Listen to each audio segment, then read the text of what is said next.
Taif के अंदर पत्थर खाकर दुआएं देने वाला, ओद के अंदर आपके 70 सहाबा शहीद हो गए, आपके चचा हजरत अमीर हमजा को शहीद कर दिया गया, आपके 70 सहाबा बल्कि आप खुद जख्मी हो गए, आपका दांत शहीद हो गया, लेकिन हुजूर ने उनके लिए बद्दुआ नहीं फरमाई।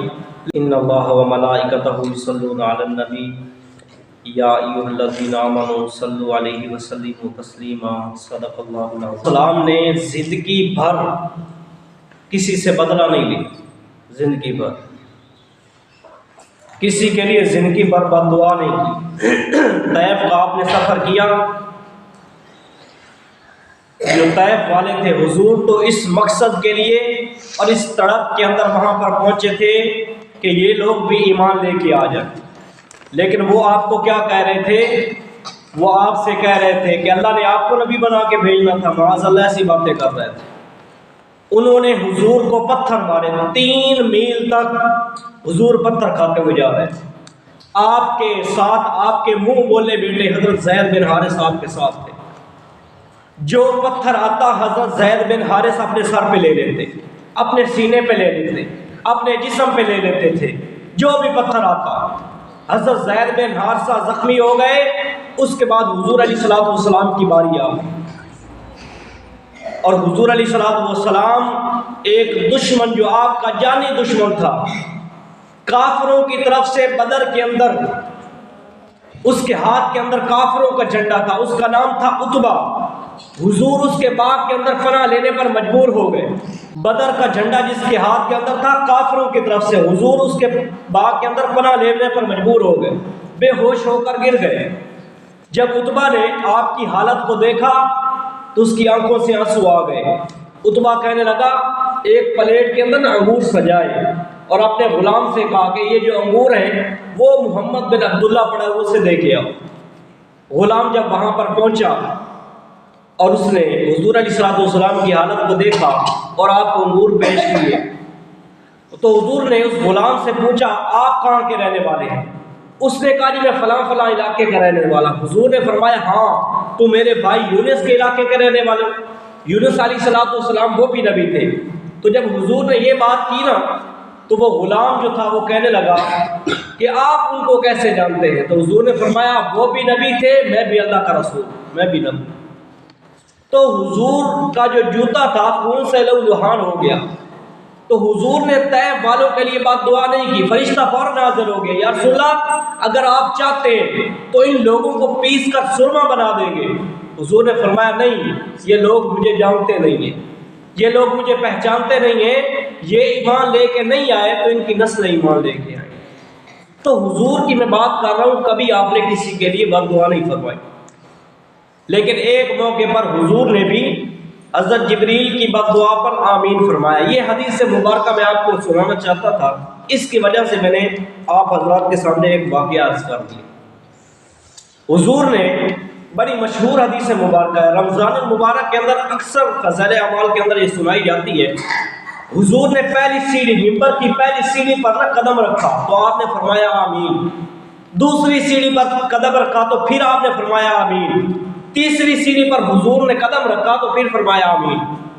सहाबा ने ये अमल हुजूर का पहली मर्तबा देखा था, तो सहाबा ने पूछा, या रसूलल्लाह आपको पहली मर्तबा ऐसे करते देखा है? तो हुजूर ने क्या फरमाया? फरमाया, मेरे पास जिब्रील खड़ा हुआ है, इसने 3 बद्दुआएं की हैं और मैंने उन बद्दुआओं पर आमीन फरमाया। तैफ के अंदर पत्थर खाकर दुआएं देने वाला, ओद के अंदर आपके 70 सहाबा शहीद हो गए, आपके चचा हजरत अमीर हमजा को शहीद कर दिया गया, आपके 70 सहाबा बल्कि आप खुद जख्मी हो गए, आपका दांत शहीद हो गया, लेकिन हुजूर ने उनके लिए बद्दुआ नहीं फरमाई। लेकिन इन बद्दुआओं पर हुजूर आमीन कह रहे हैं। कौन कौन सी बद्दुआएं थी? हज़रत जिब्रील ने बद्दुआ की, पहली बद्दुआ, या रसूलल्लाह जो रमज़ान मुबारक का महीना पाए और रमज़ान मुबारक के अंदर इबादत करके अपने अल्लाह को राज़ी न कर ले, अपनी बख्शिश न करवा ले, वो शख्स हलाक हो जाए। तो हुजूर ने इस बद्दुआ पर आमीन फरमाया। दूसरी बद्दुआ ये थी, हज़रत जिब्रील अलैहिस्सलातु वस्सलाम कहने लगे, जो अपने वालिदैन को बुढ़ापे की हालत के अंदर पाए, उनकी खिदमत करके अपनी बख्शिश न करवा ले, वो शख्स भी हलाक हो जाए। तो जिनके वालिदैन जिंदा उनकी खिदमत किया करें।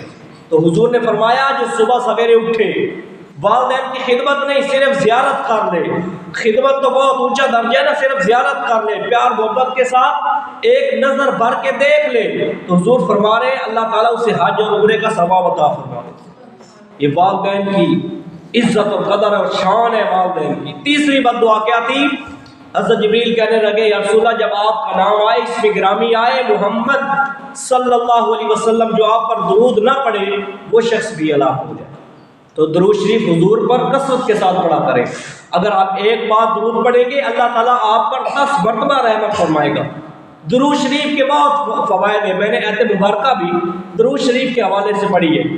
अल्लाह ताला फरमा रहे हैं या अय्युहल्लज़ीना आमनू सल्लू अलैहि व सल्लिमू तस्लीमा इन्नल्लाहा व मलाइकतहू युसल्लूना अलन नबी, बेशक मैं अल्लाह जिसने इस कायनात को पैदा किया, सूरज और ज़मीन मेरे अल्लाह के, जिसने सारी हर चीज़ को पैदा किया वो अल्लाह फरमा रहा है, मैं और मेरे फरिश्ते हुजूर पर दुरूद और सलाम पढ़ते हैं।